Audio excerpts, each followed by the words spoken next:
Hi guys, it's Drew here. Welcome to a review of Q.U.B.E Director's Cut on the Xbox One.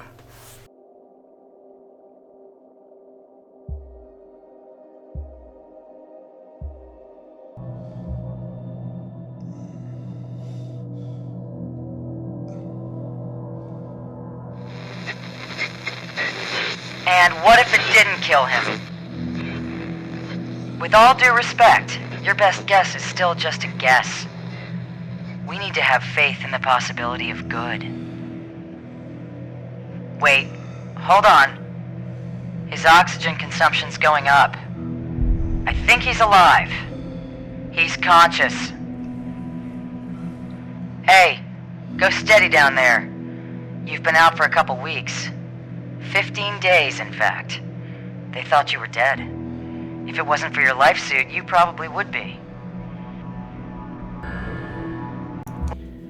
Now, Q.U.B.E actually stands for Quick Understanding of Block Extrusion. Now, personally, I had no clue what extrusion meant, so I had to actually look it up. And it does actually make sense. It's a process used to create objects by pulling them through a desired cross-section. That's the definition of it. And in this game, you do have power gloves, and you manipulate coloured blocks. There's a coloured tile on the floor, and you actually pull it through the floor to extend it or contract it back into the ground. So that does actually make a lot of sense. Now, you're going to be looking at the video footage that's playing, and you're obviously going to draw a comparison of Portal, and that is what immediately sprung to my mind as well. Graphically, it's heavily inspired by Portal, especially the original one. But the gameplay mechanics are obviously completely different. There's no firing in this game, even though it is in first person. Instead, you control gloves and you have your two trigger buttons. One of them basically extends blocks and one of them contracts blocks. And you have to use those to navigate the levels to get to the exit of each chamber. Now, there's several different gameplay mechanics. There's different coloured blocks.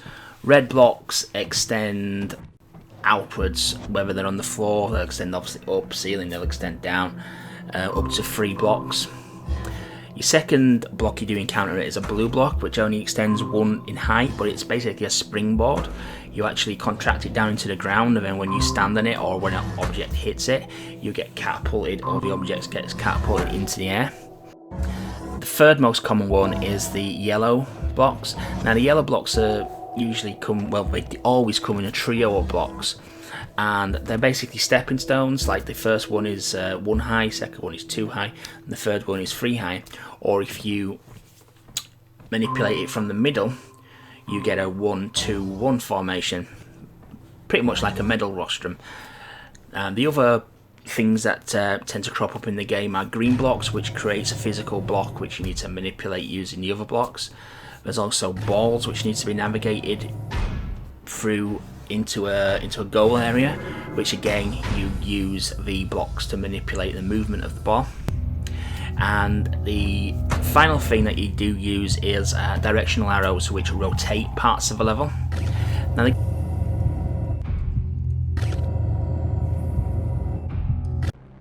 the game starts off pretty simple with basic puzzles such as just making a basic flight of steps, but soon it combines all the colours together and becomes a lot more complicated.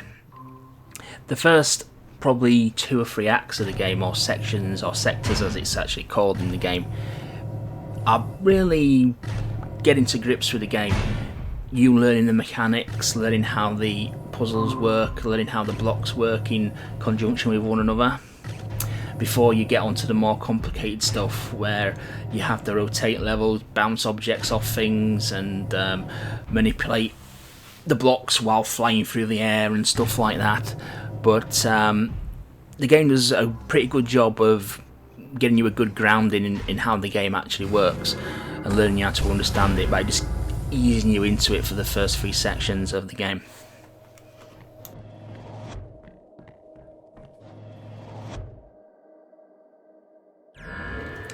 Now, this is the director's cut version of the game. What I can understand is this is a more fleshed out story version of the game with a lot more narration and a lot more context to what's actually going on. But in terms of the plot, you you basically wake up having been unconscious for a unknown period of time, which I think later becomes apparent that it's been nearly 2 weeks. You wake up in this sterile grey white environment with little to go on other than the voice in your head coming through your comms, with a woman who introduces herself as Commander Novak of the International Space Station, who tells you you're mankind's last hope. You've been dropped into this alien structure to try and destroy it from within, otherwise it's going to destroy the Earth. And she only can communicate with you with short periods of time because the space station's rotating around the Earth and goes into an audio dead zone where she can't broadcast to you.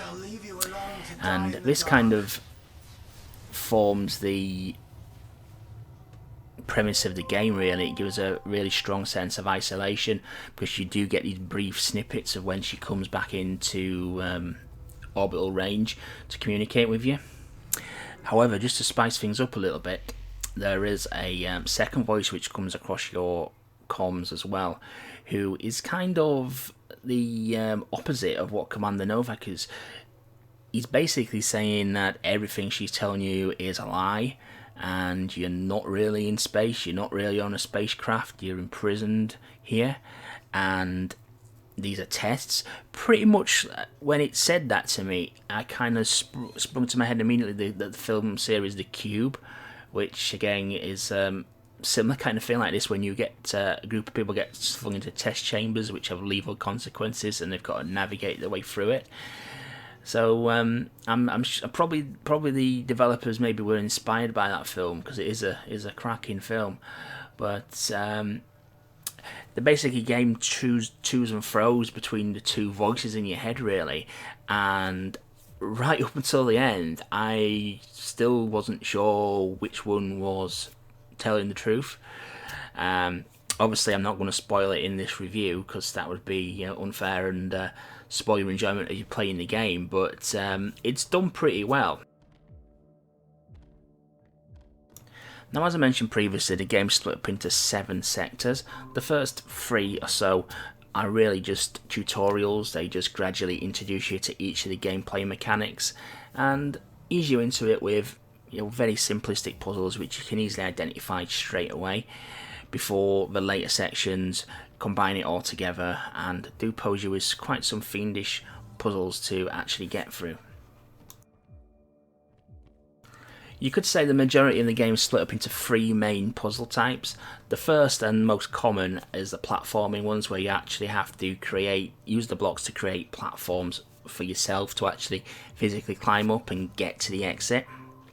The second kind of puzzle, which it says the game describes as physics-based puzzle, is where you have to manipulate a ball or a cube around an area, which needs to either get to a goal or get to a section to act as a step so you can get to the exit. But the most common physics puzzle is one where there's a ball on a slope. You have to press a button to release the ball, and then you have to use the blocks, the coloured blocks, which you would normally use as platforms, to actually create platforms, bridges, or boosts for the ball to actually negotiate the obstacles in its path and get into a coloured goal area, which is normally green. But on some of them, you have to negotiate the ball into, or through rather, coloured cubes, which change the ball into that relevant colour. And then you obviously have to, once you've directed it into the correct colour cube, you have to then somehow get the ball into the correct coloured goal. Failing it, you have to respawn the ball and start again and try again. And more complicated versions of that puzzle are when you have to actually get the ball through several coloured cubes to actually mix colours, because the colours just use the 3 main primary colours. So if you want green, for example, you have to first somehow navigate the ball through a blue cube, then a yellow cube, and then finally into the green goal area. This is just a basic example. The other puzzle which tends to crop up quite often is, if you remember as a kid when you had the old ball bearing like mazes that you actually had in your hand and you tilt them and have to navigate a ball bearing around the maze. There's quite a few of those in there as well, and they were actually quite enjoyable.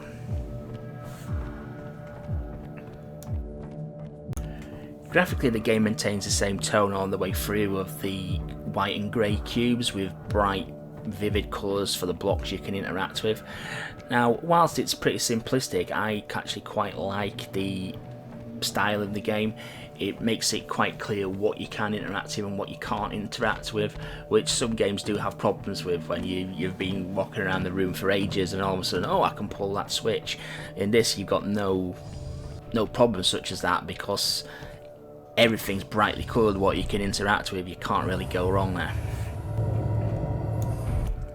Graphically, it's obviously going to draw comparisons to Portal, especially with the type of game it is as well, but that's not a bad thing. If you're going to copy something, copy it well, and they've done a good job of portraying the environment they're trying to convey. The game's ambient soundtrack, which plays throughout, creates a chilled out atmosphere for the game, which fits the tone perfectly. There's no urgency to solve these puzzles, there's nothing going to kill you.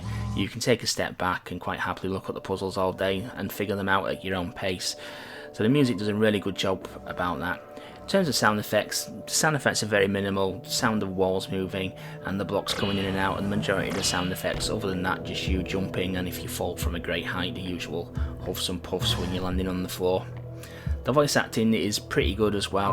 I'm not sure who they use for the voice actors, but the main characters that you listen to over your comms do a really good job, and did, like I say, leave me guessing at the end who was telling the truth and what was actually the real story of the game.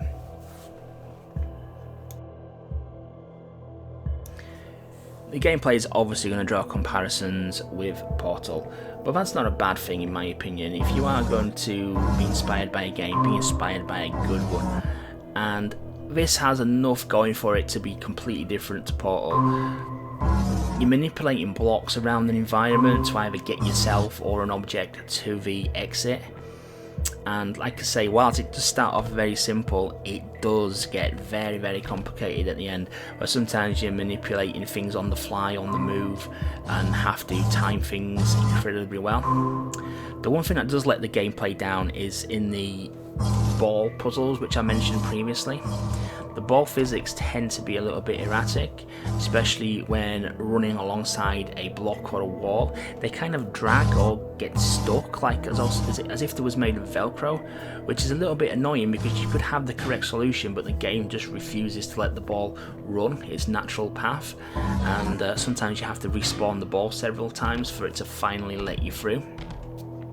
There was also an annoying problem with the gameplay as well, where I had the correct solution to the puzzle, but for some reason a cube that you had to manipulate onto a switch always skewed off slightly to an angle, and when you manipulated the block to push it out, it actually went through the block it was supposed to be pushing, and basically you had to reset the puzzle, and I had to repeat that about 10 times until I got to until the block actually lined up straight and the block actually pushed the block I was trying to push, if that makes any sense whatsoever. Once you finish with the story mode, you've got a challenge mode, a time attack mode, which means you've got to do everything you've done in the main game but at a breakneck speed, and it's very, very hectic. I mean, the medal times is a bronze, silver and gold medal, and the medal times to get the gold times are very, very short. I mean, you're talking like about 60 seconds for around about 60 seconds, 90 seconds for majority of the levels, and you have to run through them and manipulate the objects on the fly, and it's very, very challenging, and it's actually quite enjoyable really, trying to get through everything in a very fast pace. What is to help you in this mode though is there is collectibles, there's like power-ups you can get. For you achievement hunters out there, this is a good game to get. It'll probably take you about 4 to 6 hours to get the 19 achievements on offer for the 1000 gamer score. Probably a lot quicker if you do use a guide, which I would strongly advise against because it basically defeats the point of playing the game. 18 of the achievements are obtained through story mode, majority of them are just through natural progression, with a few being for finding secret areas within the game, but to be honest with you, the secret areas, I found them all on my first playthrough, and they're not very hard to find. They are pretty much signposted, especially once you find the first one. You know what to look out for the others that are in the game. The final achievement, which is probably the hardest one in the game, is for completing a time attack level, one of the time attack levels without actually touching the ground. The actual obtaining of the achievement is quite easy, but problem is you have to win 20 of the 30 medals on offer to actually unlock that level, and that can be pretty well it's obviously dependent on skill, but that one could pose people a few problems, because like I say, you would have to get several golds and the rest silvers to actually get the 20 medal requirement there, but it's not overly difficult.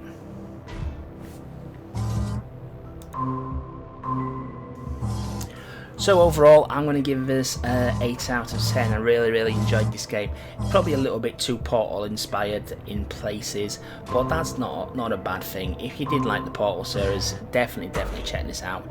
It's reasonably priced at $7.99, I believe, in the UK, and if you don't use a guide, you're going to get about 6 so hours out of it, and to me that's pretty decent value for money. So this one definitely gets my recommendation. So I'll catch you on the next review, guys. Thanks for watching.